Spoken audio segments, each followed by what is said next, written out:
Naglabas ng pahayag si Miss World Botswana Leigo Chambo kaugnay sa naging reaksyon ng kanyang kababayan sa pag-ayos ni Meghan Young sa kanyang buhok. Anya, na-appreciate niya ang mga nagmamalasakit sa kanya pero hindi daw niya gusto na may binababang tao para lang sa kanya, kaya naman, pakiusap niya sa kanyang mga kababayan, sana ay maging mas mabait lalo na sa nanalong si Kristina Szyszkova mula sa Czech Republic at kay Meghan na siyang host sa ginanap na Miss World 2024.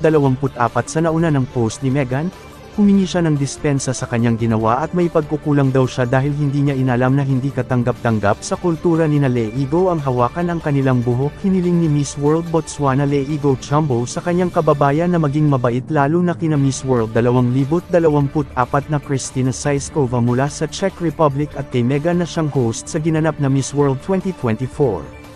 Anya, na-appreciate niya ang mga nagmamalasakit sa kanya pero hindi daw niya gusto na may binababang tao para lang sa kanya. Batho Bing, I appreciate that you are all looking out for me, but it really doesn't make me feel good when you bring other people down in my name or for my sake.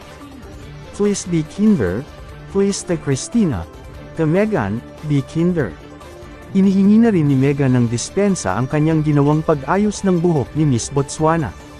Anya, may pagkukulang daw siya dahil hindi niya inalam na hindi katanggap-tanggap sa kultura ni Leigo ang hawakan ang kanilang buhok lalo na mula sa taong hindi naman malapit sa kanila.